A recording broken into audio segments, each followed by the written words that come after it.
Hello, good morning everybody. Today we are going to learn chapter 1 in science, that is matter and surroundings. This is our part 3. So let us start from where we have left. We have learned about the different states of matter, that are solid, liquid and gas. Matter is made up of tiny particles. Definition of matter: that anything which occupies space and has mass is known as matter. So we have three different states. We have learned about the properties of particles of matter in each three states, compressibility and different things.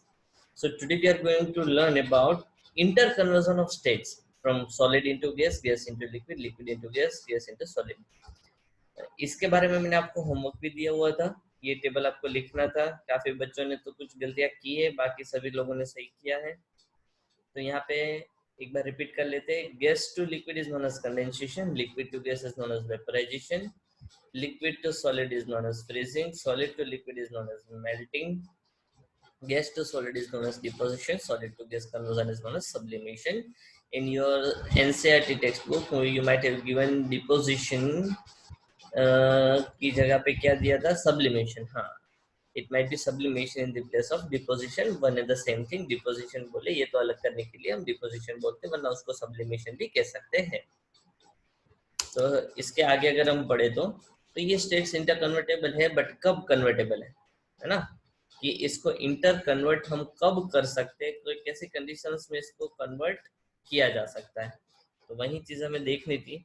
तो अगर हम कोई example ले, for example water तो तीनों state में available रहता है, तो इसलिए मतलब इसका इंटर कन्वर्जन पॉसिबल तो है ही है, कि भाई आइस के फॉर्म में भी वाटर रहता है, लिक्विड के वाटर के फॉर्म में भी रहता है, और गैसियस वाटर वेपर के फॉर्म में भी रहता है। It means each and everything can exist in three states. समझ में आ रहा है? तो तीनों स्टेट में हर एक चीज रह सकती है, बट वाटर जो है वो इजीली अवेलेबल है, इसलिए हम उसको जानते हैं।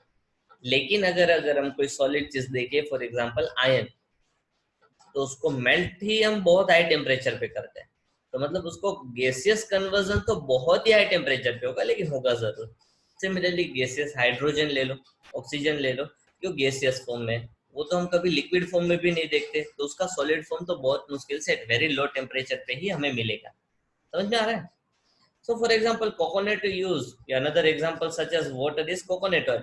Generally we usually see in liquid state, but during in the winter state, at cool temperature it gets becomes solid, है ना? तो उनकी particles की properties थोड़ी change होती है। Similarly, camphor is solid, but if you leave open in air for some time, it changes into gas. कि अगर हम कैम्फर देखते हैं तो वो क्या होता है, सॉलिड में से गैस में कन्वर्ट हो जाता है, तो वो जनरली ये सब्लिमेशन वाला प्रोसेस है। तो यहाँ पे तीनों चीज के आपको दिखाया हुआ है, सॉलिड, लिक्विड एंड गैस तीनों पार्टिकल से बनते हैं, लेकिन यहाँ पे सॉलिड के पार्टिकल्स देखो कॉम्पैक्ट है, रेगुलरली पैक्ड है, उनका फॉर्मेशन सही से है। लिक्विड पार्टिकल्स है, लेकिन सॉलिड से उसमें बहुत ज्यादा स्पेस है, और लिक्विड से गैस में ज्यादा पार्टिकल्स है। यहाँ पे स्पीड थोड़ी कम है, यहाँ पे स्पीड इनकी थोड़ी ज्यादा है, मूवमेंट स्पीड ज्यादा है, और सॉलिड का तो बिल्कुल स्पीड नहीं था, वो अपने स्पेस पे वाइब्रेट करते हैं। मतलब तीनों स्टेट्स में भी उनकी कैरेक्टरिस्टिक्स अलग अलग रहती है पार्टिकल्स की। ठीक है, एक और देखते हैं, how small are the particles of matter. ये आपकी बुक में शायद दूसरी एक्टिविटी है। तो particles of matter how small are them, ये एक्टिविटी हमने एक बार पहले भी की थी, हमने शुगर क्रिस्टल्स को डिसोल्व किया था। ये वाला भी हमने डिसोल्व किया था, दैट इज हाँ, पोटेशियम परमैंगनेट के क्रिस्टल्स को हमने डिसोल्व करना चाह रहे हैं। तो जैसे ही डिसोल्व कर रहे हैं, तो फिर हुआ क्या कि मतलब वो थरोली स्प्रेड होना स्टार्ट हो गया, है ना? तो भाई क्रिस्टल्स तो बड़े थे, कॉपर सल्फेट के क्रिस्टल्स, यानी सॉलिड फॉर्म में उसके पीसेस हुए थे, सॉरी पोटेशियम परमैंगनेट के। तो पोटेशियम परमैंगनेट के क्रिस्टल्स की साइज तो बड़ी रहती है, तो अगर ये डिसोल्व होते हैं, तो फिर यहाँ पे देखो उसमें से थोड़ा सा 10 ml लेके हमने दूसरे बीकर में डाला, उसमें से 10 ml लेके हमने तीसरे बीकर में डाला, तीसरे ml में बीकर से लेके 10 ml लेके फोर्थ बीकर में हम ऐड करेंगे। तो हर बार हमें मिलेगा क्या कि भाई ये जो है ना उसके सेट्स बन जाएंगे, ये फेयर एंड लवली की ट्यूब के साथ जो स्ट्रिप आती है ना, वैसे स्ट्रिप हो जाएगा, डार्क टू लेके लाइट तक कलर जाएंगे। तो इससे हम कह सकते हैं कि सब में कॉपर सल्फेट के पार्टिकल्स तो है ही है, तो ये स्प्रेड हो रहा है। मतलब इसका हुआ क्या कि भाई ये जो कॉपर सल्फेट के पार्टिकल्स हैं वो क्रिस्टल से बहुत ही माइन्यूट पीसेस के बने, इसीलिए तो हर एक में स्प्रेड हो रहे हैं। यहाँ पे कोई बड़ा पोटेशियम परमैंगनेट दिख रहा नहीं है, तो मैं कॉपर सल्फेट बोल रहा हूँ, सॉरी। लेकिन वो पोटेशियम परमैंगनेट है, उसके क्रिस्टल्स क्या होते हैं, बहुत ही माइन्यूट पार्टिकल्स के बीच में बने हैं, और वही माइन्यूट पार्टिकल्स वाटर सरफेस के बीच में जो स्पेस होती है वहां पे ऑक्यूपाई हो जाते हैं, वहां पे अपनी जगह ले लेते हैं। समझ में आया? So it means we can conclude that that must be several tiny particles in just one crystal of potassium permanganate which get uniformly distributed in water to change its color. समझ में आ रहा है इतना? चलो आगे बढ़ते हैं। ये ऑब्जर्वेशन था। नेक्स्ट एक्टिविटी लेते हैं। Particles of matter attract each other, कि भाई पार्टिकल्स ऑफ मैटर एक दूसरे को अट्रैक्ट करते हैं कि नहीं, वो देख लेते हैं एक बार। हाँ, तो ये एक्टिविटी में हम क्या देखने जा रहे थे कि the particles of matter attract each other. तो बहुत ही सिंपल सी एक्टिविटी है, वो आपको देखनी है। तो यहाँ पे क्या करेंगे,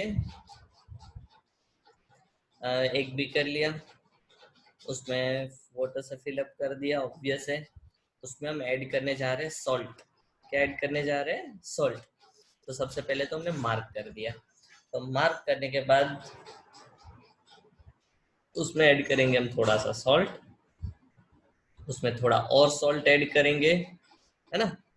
उसको स्टीर अप कर दिया। तो यहाँ पे आप देख रहे होंगे कि थोड़ा सा वाटर लेवल राइज करेगा, है ना। जैसे स्टीर अप करते जाएंगे वाटर लेवल क्या करेगा? राइज करेगा। तो here we find the changes in the levels of water। यहाँ पे वाटर लेवल में चेंज हो रहा है ना, पहले थोड़ा कम था, फर्स्ट लेवल के टाइम क्या था, सेकंड लेवल के टाइम क्या था। तो ये फाइनल एक्टिविटी में तो क्या करते हैं कि भाई ये देख लो आपकी भाई क्या हो रहा है। Allow the water to reach to the ground. Now try to break the stream of the water with finger. कि भाई जैसे ही इसको फिंगर से कर देते हैं तो फिर क्या होता है कि भाई हाँ, पहले थोड़ा पानी स्पीड में आएगा और फिर अपने वापस नॉर्मल फ्लो में आ जाएगा। तो मतलब यही चीज हमें दिखाती है कि भाई क्या होता है कि भाई कैसे अट्रैक्ट एक दूसरे का। Here we observe that the water flows with more velocity than its normal velocity for few seconds, and after the finger is released later on the water reaches its normal velocity. समझ में आ रहा है? मतलब they attract each other. Similarly we observe the force of attraction with the particles are maximum in solid, intermediate in liquid and minimum gas. Liquid में solid में सबसे ज्यादा अट्रैक्शन होता है, लिक्विड में उससे कम होता है, गैस में उससे भी कम अट्रैक्शन होता है। Clear? We learn that both solids and liquid particles have space between them. The solid particles enter in the space between the liquid particles when solid dissolves in liquid। कि भाई solid में space होती है लेकिन वो negligible space होती है, लेकिन जब वो सॉलिड को हम लिक्विड के अंदर डिसॉल्व करते हैं तो सॉलिड कहाँ चला जाता है? लिक्विड के बीच में जो स्पेस है वहां पे समा जाता है। We also learn that the particles in the matter have force acting between them that keeps the particles together. It is also clear that the force is not equally strong in all the forms of matter. The force between the particles of matter is called as cohesive force. ये जो attractive force है दो particles के बीच में, कोई भी matter में, solid, liquid या गैस, उस फोर्स को हम कहते हैं कोहेसिव फोर्स। इसी कोहेसिव फोर्स की वजह से ये जो चीजें होती है डिसॉल्व हो जाती है, इसी में स्प्रेडेड रहती है, एज वेल एज वाटर भी रहता है और उसका सॉल्यूशन बन जाता है। समझ में आया? चलो आगे करते हैं। डिफ्यूजन। तो डिफ्यूजन तो क्या होती है? Intermixing of any two substance is known as diffusion. कि कोई भी दो स्टेट्स के सब्सटेंस को हम मिक्स करते हैं तो उसे हम क्या कहते हैं? डिफ्यूजन। तो डिफ्यूजन हर एक चीज का हो सकता है कि अगर आप देखो कि भाई सॉलिड सॉलिड होगा तो मिक्स हो जाएगा, ऑब्वियस है कि नहीं होगा। क्यों? क्योंकि एक सॉलिड पीस लिया, दूसरा सॉलिड पीस, उसको आपस में रखो तो मिक्स हो जाएगा? नहीं। तो ये डिफ्यूजन सॉलिड सॉलिड का नहीं होता, लेकिन बाकी सभी चीजों में अगर ये देखे तो इजीली अवेलेबल इजीली हो जाता है। कि फॉर एग्जांपल कोई भी सॉलिड सब्सटेंस को हमने किस में ऐड कर दिया? कि भाई लिक्विड में ऐड कर दिया, लिक्विड सब्सटेंस को गैस में ऐड कर दिया, गैसियस सब्सटेंस को लिक्विड में कर दिया, गैस को गैस में कर दिया, लिक्विड को लिक्विड में ऐड कर दिया, तो ये मिक्स हो जाता है। समझ में आ रहा है? The intermixing of particles of two or more different substances of their own is now called diffusion. In the intrinsic activity, the particles responsible for the scent move and enter the space between the air particles, and the scent particles quickly spread across the room. कि यही है scent particles है, वो क्या होता है? पूरे room में स्प्रेड हो जाते हैं। तो मतलब वो स्प्रेड हो रहे हैं एक दूसरे में, एयर के पार्टिकल्स और सेंट के पार्टिकल्स एक दूसरे के साथ मिक्स हो रहे हैं, तो उसे क्या कहते हैं? Diffusion. The rate of diffusion gas is very high because the particles of gases travel with high speed. Obvious है ना कि गैस में स्पीड ज्यादा होती है पार्टिकल्स की, तो उसका डिफ्यूजन भी ज्यादा रहेगा, उसका डिफ्यूजन रेट ज्यादा रहेगा. The rate of diffusion is higher of gases is higher than that the liquid, while the rate of diffusion of liquid is higher than solid. Solid के particles तो मूव ही नहीं करते, तो लिक्विड का diffusion rate ज्यादा है और gas का उनसे भी ज्यादा है.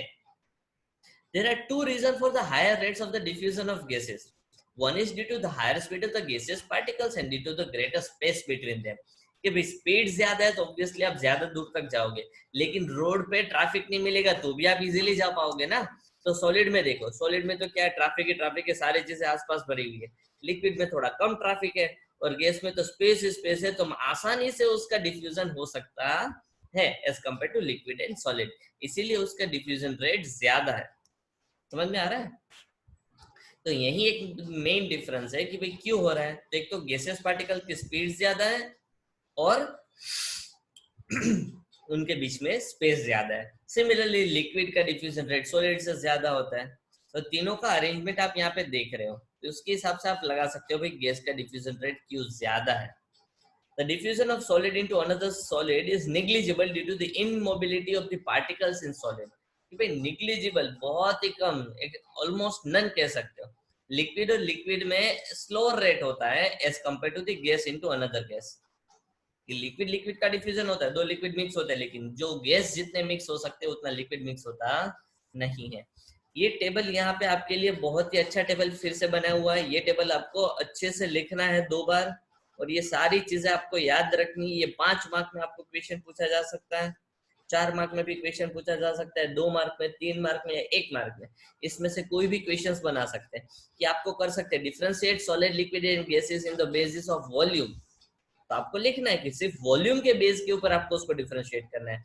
एज वेल एज ऐसे भी पूछ सकते हैं differentiate solid liquid and gases according to the properties of compressibility, diffusion and arrangement of particles. तो ये 3 के बारे में आपको डिफरेंस लिखना है.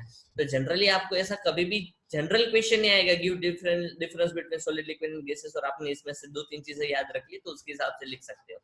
आपको कोई स्पेसिफिक प्रॉपर्टी का भी डिफरेंस पूछ सकते हैं, तो आपको ये चीजें याद होनी चाहिए कि भाई सॉलिड होता है तो उसका फिक्स शेप होता है, लिक्विड का कोई फिक्स शेप नहीं होता, गैसेस का भी नहीं होता. सॉलिड का फिक्स वॉल्यूम होता है, लिक्विड का फिक्स वॉल्यूम होता है, लेकिन गैस का कोई फिक्स वॉल्यूम नहीं होता है. Compressibility. Solids have very low, negligible compressibility. Liquids have low compressibility. Gases have very high compressibility. Diffusion. Solid particles do not diffuse into one another. Liquids exhibit slow diffusion. Gases undergo diffusion freely. आसानी से diffusion हो जाता है. Arrangement of particles. In solid, the particles are arranged very closely and regularly. In liquid, the particles are arranged slightly loose. The gaseous particles move very freely. Surface. They have any number of surface. कि अगर हम diamond देखें तो उसकी कितनी सारी surface होती है, हेक्सागोन, पेंटागोन, ऑक्टागोन, नोनागोन, डेकागोन. तो मतलब ये डेकागोन, तो जितनी चाहे उतनी हम सॉलिड की साइड सरफेसेस बना सकते हैं. जबकि लिक्विड देखो तो कोई भी कंटेनर में फिलअप किया हुआ है तो उसका अपर सरफेस ही एक होगा. तो लिक्विड है only one upper surface and gas की तो कोई सरफेस ही नहीं होगी, क्योंकि जो भी कंटेनर में आप रखते हो उतनी साइज ऑक्यूपाई कर लेता है. समझ में आया? तो उसका कोई सरफेस होता नहीं है. चलो, तो ये आपके लिए क्वेश्चंस है. यहाँ पे the change of state directly from solid to gases without changing into liquid state is called. यहाँ पे ऑप्शन है सब्लिमेशन, डिपोजिशन, फ्रीजिंग, मेल्टिंग. आपका होमवर्क है ये. अगर ये आपको आता है तो अभी तक के आपने वीडियोस आपने सही से देखे हुए, वरना आपको फिर से देखने हैं, फिर से सोचना है, फिर से टेक्स्ट बुक पढ़नी है. The forces between particles of matter is called as cohesive, adhesive, kinetic energy, thermal energy. Mixing of gases is called, mixing of gas को क्या कहेंगे हम? Moist air, filtration, condensation, diffusion.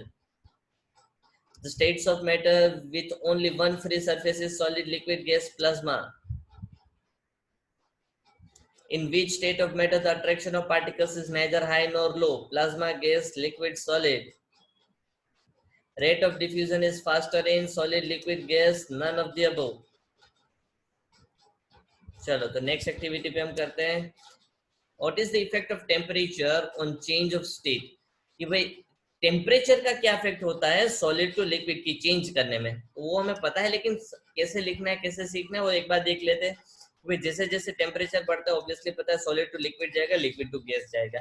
तो यहाँ पे हमने आइस क्यूब ले लिया, आइस क्यूब ले लिए तो फिर उसमें हमने रख दिया थर्मोमीटर ताकि हमें उसका टेम्परेचर चेंज पता चले। तो थर्मोमीटर है तो उसमें क्या होगा कि भाई एक टाइम पे क्या होगा कि वो होल्ड हो जाएगा, वो रुक जाएगा, उसमें रीडिंग बढ़ेगा नहीं। उसको अगर आप गर्म करना स्टार्ट कर देते हो, ये गर्म करना स्टार्ट करो मतलब उसको हीट कर रहे हो, तो थर्मोमीटर में रीडिंग बढ़नी चाहिए, लेकिन थर्मोमीटर में रीडिंग बढ़ेगी नहीं थोड़े टाइम के लिए। जब तक आइस क्यूब है ना वो सॉलिड टू कन्वर्जन लिक्विड में नहीं होता ना, तब तक टेम्परेचर इंक्रीज नहीं होगा, वो 0 डिग्री सेल्सियस का 0 डिग्री सेल्सियस ही रहेगा। समझ में आ रहा है कि भाई जब तक पूरा जितने भी हमने आइस क्यूब्स लिए थे टोटल कन्वर्जन लिक्विड में नहीं होता ना, full conversion, total conversion of ice cube into liquid नहीं होता, तब तक उसमें टेम्परेचर राइज होगा नहीं। कितना टेम्परेचर रहेगा? 0 डिग्री सेल्सियस। देखो आपको पता तो था ही कि भाई टेम्परेचर राइज रहता है तो सॉलिड टू लिक्विड होता है, लेकिन ये चीज सीखनी है हमें, ये मोस्ट इंपोर्टेंट चीज है। और यही चीज हर बार बच्चों को ये एक ही पॉइंट समझ में नहीं आता है, क्या है कि जब तक ये कन्वर्जन नहीं होता है कि total conversion solid to liquid में, तब तक टेम्परेचर राइज करता नहीं है। क्यों? उसका क्या रीजन है कि भाई टेम्परेचर राइज क्यों नहीं कर रहा है? क्योंकि सॉलिड टू लिक्विड ऐसे ही थोड़ी कन्वर्ट होगा, सॉलिड टू लिक्विड कन्वर्ट होने में उसको एनर्जी चाहिए, इसीलिए तो उसको हम हीट अप कर रहे हैं, यहाँ पे हीट कर रहे हैं तभी तो वो एनर्जी गेन करेगा और वो कन्वर्ट होगा लिक्विड में। तो टेम्परेचर क्या है? टेम्परेचर है जो हमें अमाउंट ऑफ हीट एनर्जी दिखाता है। टेम्परेचर क्या है? जो हमें अमाउंट ऑफ हीट एनर्जी दिखाता है कि भाई कितना हीट एनर्जी है सराउंडिंग में, तो थर्मोमीटर हमें दिखाएगा टेम्परेचर। तो जितना भी हम हीट एनर्जी यहाँ पे सप्लाई कर रहे हैं तो उससे तो टेम्परेचर बढ़ना चाहिए, लेकिन नहीं बढ़ रहा है। क्यों? क्योंकि जितना भी हीट एनर्जी हमने सप्लाई किया वो तुरंत ही यूज कर लिया सॉलिड क्यूब्स ने। आइस क्यूब जितने भी थे सॉलिड फॉर्म में वो यूज कर ले हीट को, तो सराउंडिंग में कोई हीट बच ही नहीं रही है जिसकी वजह से टेम्परेचर राइज हो। वो सारी की सारी सराउंडिंग में से हीट क्या हुआ, आइस क्यूब ने अपने अंदर गेन कर ली, एब्जॉर्ब कर ली, और उसी एब्जॉर्प्शन की वजह से वो कन्वर्ट हो गए लिक्विड में। समझ में आया? तो जब तक टोटल कन्वर्जन इनटू लिक्विड नहीं हो जाता तब तक टेम्परेचर राइज नहीं करेगा। फिर क्या होगा कि जब पूरा का पूरा आइस लिक्विड में कन्वर्ट हो गया, फिर आप उसको हीट कर रहे हो तो 0 to 1 degree, 2 degree, 10 degree, 15 degree, 20 degree बढ़ता जाएगा। लेकिन जब तक आइस क्यूब्स लिक्विड में कन्वर्ट नहीं होते तब तक ये चीज पॉसिबल नहीं है। समझ में आया? तो ये मेन चीज है, ये आपको करना है। इसका नाम भी आता है, आगे मैं आपको डेफिनेशंस लिखवाता हूँ तो कर लेते हैं, है ना। The temperature starts changing when it's totally converted into liquid. So finally we learn that at certain temperature solid melts and changes into liquid. The temperature at which solid melts to become a liquid is called melting point. कोई ना कोई temperature पे solid liquid में convert होगा, और जब वो solid to liquid में कन्वर्ट होता है उस टेम्परेचर को हम कहते हैं melting point, and the process is known as fusion. इसे हम क्या कहते हैं? फ्यूजन। समझ में आया? अभी हम यही चीज देख लेते हैं लिक्विड टू गैस कन्वर्जन में क्या क्या होता है। ठीक है, तो लिक्विड टू गैस कन्वर्जन में क्या क्या होता है? लिक्विड ले लिया, उसको हम ट्राइपॉड पे रखेंगे, उसको बर्नर से हीट करेंगे, तो उसमें टेम्परेचर राइज करेंगे तो थोड़ी देर, क्योंकि अभी हमारा सराउंडिंग टेम्परेचर 20, 25, 30, 45 डिग्री सेल्सियस है, चलो सपोज यहाँ पे 30 डिग्री सेल्सियस है, तो हम जैसे ही हीट करेंगे ना वो हीट होगा 60 डिग्री तक जाएगा, 90 डिग्री तक जाएगा, 100 डिग्री सेल्सियस तक जाएगा, फिर रुक जाएगा, फिर थोड़ा सा होल्ड लेगा। समझ में आया? 100 डिग्री पहुंचने के बाद होल्ड करेगा, जैसे ही वो 0 डिग्री पहुंचने के बाद होल्ड करता था, तो अब ये 100 डिग्री पहुंचने के बाद होल्ड करेगा। क्यों? क्योंकि 100 डिग्री के बाद आप जितना भी एनर्जी दे रहे हो, एनर्जी कहाँ पे यूज हो रहा है? हाँ, वो जो लिक्विड है वो गैस में कन्वर्ट होने के लिए यूज हो रहा है। तो 100 डिग्री तक तो वो लिक्विड ही रहेगा, उसको ये एनर्जी की जरूरत नहीं थी गैस में कन्वर्ट होने के लिए, इसलिए उसका टेम्परेचर बढ़ रहा था। 100 डिग्री के बाद जितना भी आप टेम्परेचर एनर्जी दे रहे हो वो क्या होगा, वो एनर्जी तुरंत ही यूज हो जाएगा, तो मतलब 100 डिग्री के ऊपर आपका टेम्परेचर बढ़ेगा नहीं। तो ये एनर्जी उसने गेन कर ली और वो किस में कन्वर्ट हो गया? गैस में। जब ये पूरा का पूरा लिक्विड जब वो गैस में कन्वर्ट हो जाता है तब वो 100 डिग्री पे ही होता है। क्यों? क्योंकि 100 डिग्री पे लिक्विड था, एक्स्ट्रा एनर्जी आपने जितनी भी दी वो सारी गैस बनने में कन्वर्ट गैस बनने में यूज हो गई। तो मतलब वो एक्स्ट्रा एनर्जी जितनी भी हमने दी उसको, तो वो गैस बनने में यूज हो गई। तो यहाँ पे जब अगर हम 100 डिग्री पे दो चीज लेते हैं, 100 डिग्री पे सपोज हमने दो चीज ली, कि एक लिक्विड लिया और 100 डिग्री पे वाटर वेपर लिया, वो लिक्विड वाटर और वाटर वेपर दोनों 100 डिग्री पे पॉसिबल है, तो किसकी एनर्जी ज्यादा होगी? सोचो, 100 डिग्री तो है दोनों का टेम्परेचर, किसकी एनर्जी ज्यादा होगी या दोनों की इक्वल होगी? इक्वल तो नहीं होगी। तो अभी सोचो, चलो, गैस की ज्यादा होगी, वाटर वेपर की ज्यादा होगी। क्यों? 100 डिग्री सेल्सियस पे लिक्विड था, तो गैस में कैसे कन्वर्ट हुआ, वाटर वेपर में कैसे कन्वर्ट हुआ? सराउंडिंग में से एनर्जी एब्जॉर्ब करके। 100 डिग्री पे ही उसने बाहर से एनर्जी एब्जॉर्ब की, तभी तो गैस बना। तो मतलब गैस के पास ज्यादा एनर्जी होगी ना, क्योंकि लिक्विड ने एब्जॉर्ब करके ही तो गैस बना है खुद। समझ में आया? तो कोई भी 100 डिग्री पे अगर हम कोई सीवियर बर्न्स होते हैं तो किससे ज्यादा हो गया? 100 डिग्री हॉट वाटर से या फिर स्टीम से? तो स्टीम से ज्यादा सीवियर बर्न्स होंगे, क्योंकि उसकी एनर्जी, उसकी हीट एनर्जी बहुत ज्यादा होगी। अगर यही चीज अगर हम देखें तो 0 डिग्री सेल्सियस पे आपको सॉलिड भी मिलेगा और 0 डिग्री सेल्सियस पे आपको लिक्विड भी मिलेगा। तो किसकी एनर्जी ज्यादा होगी? तो लिक्विड की एनर्जी ज्यादा होगी 0 डिग्री सेल्सियस पे। समझ में आया? The temperature at which a liquid starts boiling at the atmospheric pressure is known as its boiling point. The boiling point of water is 100 degree Celsius. तो boiling point का तो बहुत ज्यादा फर्क पड़ता है। तो किसके ऊपर फर्क पड़ेगा? Atmospheric pressure. तो अगर एटमॉस्फेरिक प्रेशर कांस्टेंट है, तो जिस टेम्परेचर पे लिक्विड गैस में कन्वर्ट होता है, बॉयल होना स्टार्ट होता है, कन्वर्ट होने यानी बॉयल होना, तो उसे हम कहते हैं बॉइलिंग पॉइंट। और वाटर का बॉइलिंग पॉइंट है 100 डिग्री सेल्सियस। ठीक है? ये तीन डेफिनेशंस बहुत ही इंपॉर्टेंट डेफिनेशंस है, और ये हमारा लास्ट टॉपिक रहेगी। ये तीन डेफिनेशन, ये तीनों डेफिनेशंस को, ये जो भी मैं हर एक चीज के बारे में, टॉपिक के बारे में लिखवा रहा हूँ यहाँ पे पॉइंट्स, तो आपको तीन तीन बार लिखने, 3 टाइम्स, क्योंकि बहुत ही इंपॉर्टेंट, मोस्ट इंपॉर्टेंट डेफिनेशन है ये तीन चीजें, है ना? ये टॉपिक ही सारे इंपॉर्टेंट है। Latent heat of fusion. तो लेटेंट हीट ऑफ फ्यूजन क्या होगा? Heat required to convert 1 gram of solid ice completely into liquid at constant temperature is called latent heat of fusion. ये भाई 1 ग्राम सॉलिड ले लो, 1 ग्राम solid ले लो, तो आप उसको कितना हीट दोगे तब वो लिक्विड में कन्वर्ट होगा? तो हीट को हम मेजर करते हैं कैलोरीज में, जूल में। हमारा स्टैंडर्ड यूनिट है जूल, उससे छोटा यूनिट होता है कैलोरीज, जूल से बड़ा यूनिट होता है किलो जूल। समझ में आया? मास का यहाँ पे हम ग्राम में लेते हैं, लेकिन मास का जो ये मास हम मेजर करते हैं ग्राम में, तो इसका स्टैंडर्ड यूनिट होता है किलोग्राम। क्या होता है? किलोग्राम।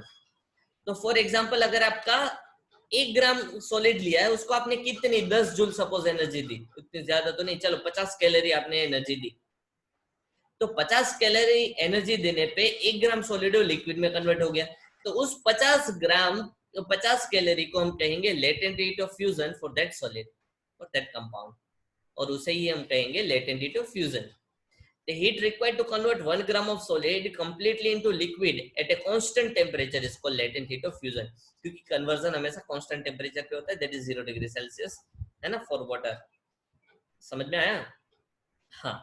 तो अगर सोचो कि हर बार हम 1-1 ग्राम तो वाटर नहीं लेते, हम तो क्या लेते, बहुत ज्यादा वाटर ले लेते हैं, कि अगर उसको कन्वर्ट करना है, सॉलिड बहुत ज्यादा होता है, सॉलिड टू लिक्विड में कन्वर्ट होना है, तो बहुत ज्यादा आइस लेते हैं ना, 1-1 ग्राम आइस थोड़ी लेने जाते हैं हम।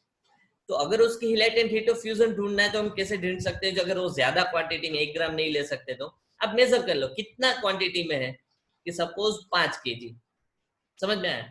आपने कितना एनर्जी उसको दिया, कि 50,000 कैलोरी, 50,000 कैलोरीज आपने उसको दिया, तो वो जो 5 केजी है उसको ग्राम में कन्वर्ट कर दो। समझ में आया? तो 5 केजी मतलब 50,000 gram, sorry 5,000 gram, 5,000 gram divide by 50,000 calories, तो मतलब आपको 1 ग्राम के लिए वैल्यू मिल जाएगी। तो इसीलिए लेटेंट हीट ऑफ फ्यूजन का डेफिनेशन आप इसी तरीके से लिख सकते हो, कंसिडर द सॉलिड, कि जितना भी मास है उसको सपोज रिप्रेजेंट करो एज एम, उसका जितना भी हमने एनर्जी चाहिए उसको हीट सप्लाई कर रहे, दैट इज क्यू, कि जितना भी मास है, सपोज एम, की जो हमने 5 केजी लिया तो वो गया हमारा एम, जितना भी हमने एनर्जी लिया 50,000 calories, that is our Q. तो हम क्या करेंगे, m by Q, m divide by Q, तो आपको आंसर मिल जाएगा लेटेंट हीट ऑफ फ्यूजन। और वो सपोज इन लिक्विड है 1 gram of solid into liquid is Q by M, तो समझ में आ जाएगा ना, जितना भी हीट आप कर रहे हो, सॉरी ये क्यू बाई एम होगा ना, हीट डिवाइड बाय मास, तो आपको 1 ग्राम के लिए मिल जाएगा। तो latent heat of fusion L is equal to Q by M, the value of the latent heat of fusion of ice is, ice का आपका कितना है 80 कैलोरी पर ग्राम। 80 कैलोरी अगर 1 ग्राम को देते हो एट कांस्टेंट टेम्परेचर, तो वो सॉलिड टू लिक्विड में कन्वर्ट हो जाता है, इसलिए उसका लेटेंट हीट ऑफ फ्यूजन कितना 80 कैलोरी पर ग्राम। चलो अब ये latent heat of vaporization, heat required to change 1 gram of liquid to gas at constant temperature is called latent heat of vaporization, same as fusion, जितना वो चल रहा था वही का वही, लेकिन यहाँ पे 1 ग्राम ऑफ लिक्विड है, वहां पे 1 ग्राम ऑफ सॉलिड था, वहां पे हम लिक्विड में कन्वर्ट कर रहे थे, यहाँ पे हम गैस में कन्वर्ट कर रहे हैं। मास जितना है वो m, जितनी हीट रिक्वायर्ड है वो q, तो लेटेंट ऑफ वेपोराइजेशन हम कैसे देंगे q by m, it is also denoted by l, तो ये लेटेंट हीट ही होगा, ठीक है। SI unit and CGS unit तो अलग अलग यूनिट हो सकते हैं, तो हमारा स्टैंडर्ड यूनिट क्या है जूल पर केजी, अभी हमने बोला था ना उसका स्टैंडर्ड यूनिट जूल पर केजी, और उसका CGS यूनिट एक और सिस्टम है जिसकी वजह से हम अलग अलग यूनिट्स दे सकते हैं। तो CGS यूनिट के हिसाब से क्या होता है, CGS सिस्टम के हिसाब से उसका यूनिट होता है कैलोरीज पर ग्राम, समझ में आया, और ऐसा यूनिट क्या होता है जूल पर केजी, तो ये हमारा स्टैंडर्ड यूनिट है जूल पर केजी, ये दोनों यूनिट हमें याद रखना है। एनामोलस एक्सपांशन, एनामोलस एक्सपांशन भी एक इंपॉर्टेंट टॉपिक है हमारा यहाँ पे। तो एनामोलस एक्सपांशन तो क्या है, एनामोलस एक्सपांशन ऐसी चीज है कि भाई जब लिक्विड वाटर को हम आइस में कन्वर्ट कर रहे हैं सॉलिड में, तो कैसे हुआ, फॉर एग्जांपल 30 डिग्री है तो 20 डिग्री 10 डिग्री 5 डिग्री 4 डिग्री, जब वो 4 डिग्री पे आता है ना 4 to 0 डिग्री, तो सॉलिड तो क्या होना चाहिए कॉम्पैक्ट होना चाहिए, सॉलिड क्या होना चाहिए कॉम्पैक्ट होना चाहिए ना, कि उसकी साइज छोटी होनी चाहिए, पार्टिकल्स एक दूसरे से नजदीक होना चाहिए। लेकिन वाटर एक एक्सेप्शन है, वाटर में क्या होता है जब 4 to 0 डिग्री वाला जो ट्रांसफर्सन होता है ना कि 4 degree 3 degree 2 degree 1 degree 0 degree, तो 4 to 0, ये जो उल्टा आप सोचो कि 4 to 0 वाला जो होता है ना उसमें एक्सपांड होता है, क्या होता है श्रिंक होने की जगह क्या होता है एक्सपांड होता है, समझ में आया, पता चला। उल्टा अगर हम देखें तो जब लिक्विड में कन्वर्ट होना स्टार्ट करता है कोई भी आइस है, तो 0 to 4 में उसको एक्सपांड होने की जगह वो क्या कर लेता है, वो श्रिंक होता है, क्या होता है श्रिंक होता है, समझ में आया। वो जब सॉलिड बनता है तो एक्सपांड होता है, और लिक्विड बनता है तो श्रिंक होता है, कौन से टेम्परेचर पे 0 to 4, समझ में आया। बाकी सभी सॉलिड लिक्विड की जगह यहाँ पे एक्सेप्शन है, इसीलिए अगर आपने एक बाल्टी भर के पानी लिया हुआ है, उसको अगर आप बर्फ बना दोगे तो उसका वॉल्यूम बढ़ जाएगा, समझ में आया। अगर कोई आपने आइस क्यूब लिए हुए, समझ में आया, आइस क्या आपने भाई आज अपने वेसल कोई भी आज आप रख दो कि एक बाउल ले लो, बाउल में आप पानी भर के उसको आइस बना दो, तो आपने जितना बाउल का लेवल रखा होगा उससे आइस का लेवल बढ़ जाएगा। या तो फिर आप उल्टा भी कर सकते हो, जब आइस बन जाता है उसको बाहर निकालो तो मेल्ट होकर लिक्विड बनेगा, तो उसका लेवल कम हो जाएगा क्योंकि वो श्रिंक होता है, तो उल्टा होता है। इसीलिए लिक्विड के पार्टिकल्स तो उतने ही थे, वाटर पार्टिकल्स तो उतनी है, फिर भी उसका वॉल्यूम एक्सपांड हो जाता है जब वो आइस बनता है, सॉलिड बनता है, समझ में आया। इसीलिए उसका वॉल्यूम बढ़ गया, वॉल्यूम बढ़ने की वजह से वो लिक्विड में भी फ्लोट करता है, सॉलिड होता है ना आइस, फिर भी वो लिक्विड पे फ्लोट करता है, यही उसका रीजन है। अगर ये चीज आप बहुत अच्छे से समझा सकते हो, ये चीज आपको बहुत बार पूछी जाएगी और ये आपको समझानी रहेगी। तो ये 4 पॉइंट्स है, लेकिन वहीं के वही चीज हम बोल रहे हैं, same amount of water in solid ice occupies more volume than liquid water, कि भाई अमाउंट ऑफ वाटर सेम है but solid occupies more volume than liquid. We say that water expands, increases its volume on freezing from 4 degrees Celsius to 0 degrees Celsius, and this expansion is known as anomalous expansion. The density of ice, कि भाई volume ज्यादा है ice का as compare to the liquid, दोनों का मास तो same है, दोनों का मास सेम, लेकिन वॉल्यूम जिनका ज्यादा है उनकी डेंसिटी कम हो जाती है, जिनका वॉल्यूम कम है और मास ज्यादा है तो उसकी डेंसिटी बढ़ जाती है। Thus, ice की डेंसिटी कम हो जाती है as compared to the water. Thus, density of ice is less than that of water, and this explains why ice floats on water. यही क्वेश्चन आ जाएगा आपको, और आपके टेक्स्ट बुक में इंटेक्स क्वेश्चन भी दिया है, why ice floats on water. समझ में आया। तो हम यहीं तक रखेंगे आज, तो आपका होमवर्क यही रहेगा, ये तीनों डेफिनेशंस आपको अच्छे से लिखनी है, 3 बार आपको ये सारे पॉइंट्स लिखने हैं, बाकी इंटेक्स के क्वेश्चंस बीच बीच में जितने भी आते हैं उतने करने हैं। टेक्स्ट बुक में जितने भी फिगर्स दिए वो सारे के सारे फिगर्स विथ एक्टिविटी, एक्टिविटी होती है ना, एक्टिविटी को समझाना, उसमें जितने भी फिगर्स दी वो करने। समझ में आया? टेम्परेचर के लिए भी एक ट्राइपॉड बीकर और उसमें थर्मोमीटर लगा हुआ एक फिगर है, वो आपको करना है और उसको पूरा एक्सप्लेन करना है, conversion of states by temperature, from solid to liquid, liquid to gas. Thank you.